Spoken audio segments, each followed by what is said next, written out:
Assalamualaikum warahmatullahi wabarakatuh, para pecinta pembangunan IKN dimanapun berada. Seperti biasa, kembali lagi kita melihat progres pembangunan Ibu Kota Nusantara.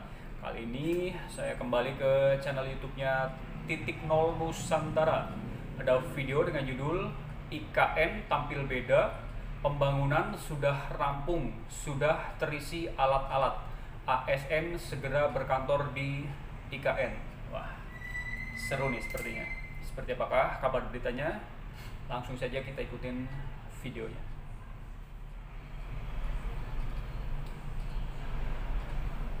Dibangun di sana. Jadi kalau highlightnya 48,8 triliun itu fokusnya akan membangun apa? Satu, kompleks yudikatif. Ya. Jadi MK, MA, Komisi Yudisial, huniannya, kemudian kawasannya kita bangun. Kemudian legislatif juga, DPR, MPR, DPD, huniannya, dan kawasannya kita bangun. Jadi termasuk jalan-jalan dan sebagainya, termasuk juga itu tadi perkantorannya semuanya, termasuk ekosistem perkotaannya. Jadi itu yang kami desain dengan rencana anggaran yang 48,8 juta. Termasuk pemeliharaan.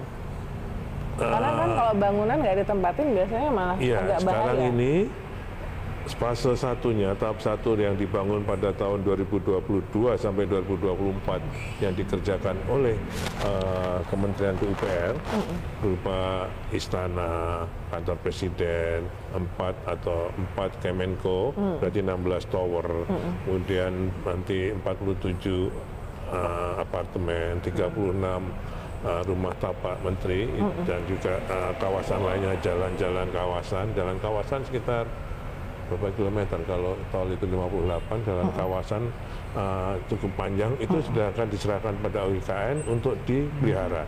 Itu akan masuk pada tahun 2025 ini untuk memelihara dan memanfaatkan prasarana yang ada.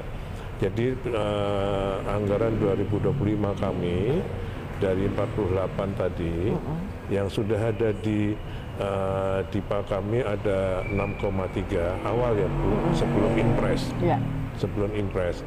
Dari 6,3 triliun itu kami dengan perintah Bapak Presiden ratas pada tanggal 21 Januari itu dibutuhkan tambahan 8,1.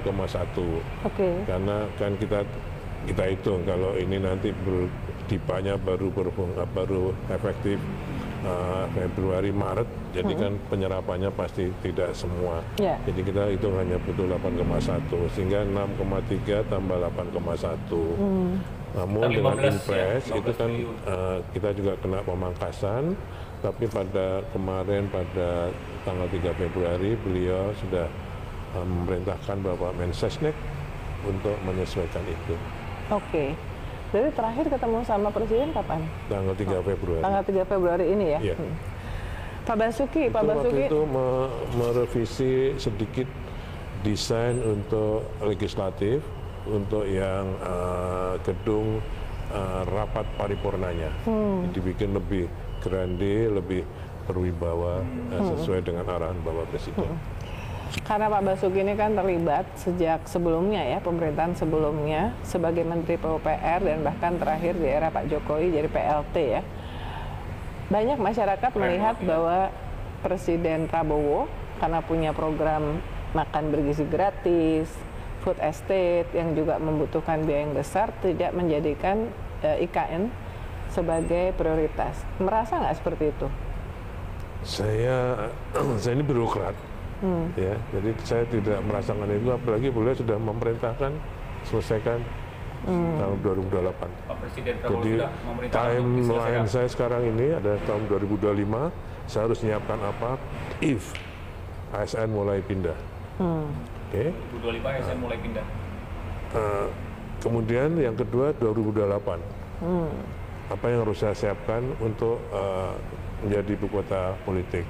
Itu tidak hanya fisik saja, Bu. Menurut saya juga dengan para deputi sekda rapat, tidak hanya menyiapkan prasarana dan sarana, tapi juga menyiapkan bagaimana nanti ASN sebagai ibu kota negara.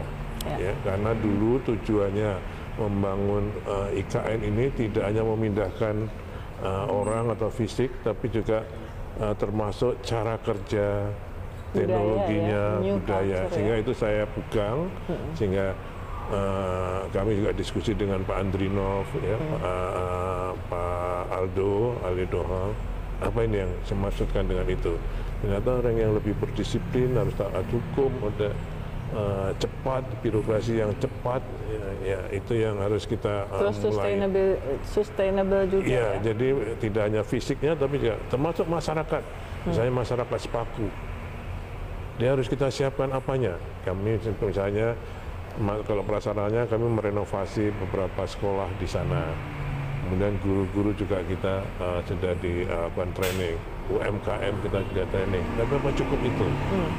Jadi kami masih ke depan ini tahun 2026, 25, 26, 27 harus lebih menyiapkan lagi tidak hanya fisiknya tapi juga masyarakat dan lingkungannya. Nah, karena udah disebut masyarakat lingkungan kan ini juga satu isu yang kontroversial ya, yang menjadi salah satu kritik pelibatan dari masyarakat, termasuk soal pembebasan lahan.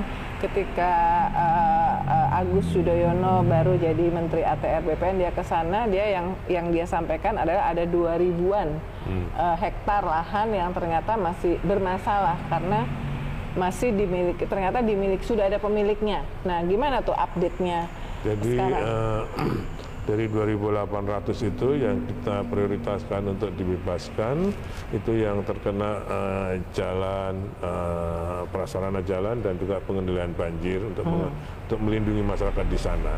Itu sudah ada regulasi yang baru, kan biasanya ini tanah negara yang dulu sudah ada yang tanah negara yang sudah ditempati oleh warga yang sudah lama, yang sudah. Nah, itu sekarang dengan regulasi baru bisa dibayar. Nah, ini sekarang beli dan masyarakatnya mau dibayar? Minta dibayar. Oke. Jadi alhamdulillah yang di jalan tol itu masih berproses. Biasa kalau ada yang misalnya harga itu di mana-mana juga pasti ada negosiasi. Jadi ada yang dikonsinyasi, tapi prinsipnya bisa dibayar dengan yang tadinya kan hanya kadedeh itu ya, kerohiman. Nah, sekarang sudah kalau business itu to business, jadi berdasarkan harga yang wajar gitu ya. Ya, dengan appraisal team, harga appraisal. Nah, kata IKN itu juga selalu muncul ketika serius. Ini dengan milenial serius. Ya ini nggak serius tuh, maksudnya gini, jadi kepala OIKN lebih ringan atau sama atau less stressful dibanding jadi Menteri PUPR? Ya saya kira kalau pekerjaan di mana-mana pasti ada pernak-perniknya. Tapi kalau di kementerian kan seluruh Indonesia. Kalau IKN ini kan sekarang ini baru 6.600 hektar. Atau nanti paling luas kan 252.000 hektar. Jadi fokus di situ. Seperti hanya pada saat saya menangani semburan lumpur panas Sidoarjo. Itu juga fokus di situ. Walaupun masalahnya juga banyak sekali, tapi fokus. Jadi the battle of fieldnya fokus. Kabar beritanya ya. Tadi itu penjelasan dari Pak Basuki, Kepala Otorita IKN. Jadi untuk pembangunan IKN di tahap 1 itu sudah selesai, sudah rampung, dan Kementerian PUPR juga sudah menyerahkan ke pihak IKN untuk dikelola dan dirawat dan nantinya akan difungsikan. Nah, sekarang untuk pembangunan tahap keduanya tadi sudah dijelaskan juga sama Pak Basuki, jadi tidak ada kata mangkrak ya. Jadi Pak Prabowo sudah menegaskan untuk dilanjutkan untuk pembangunan tahap kedua di 2025 sampai ke 2029 ini. Bahkan anggarannya pun sudah disiapkan di 2028. Pak Presiden Prabowo menargetkan IKN harus selesai dan sudah dijadikan menjadi ibu kota politik. Kita doakan saja semoga semua pembangunan berjalan dengan lancar, tidak ada kendala, tidak ada masalah, dan tentunya kita selalu mendoakan buat para pekerja supaya selalu diberi kesehatan dan keselamatan.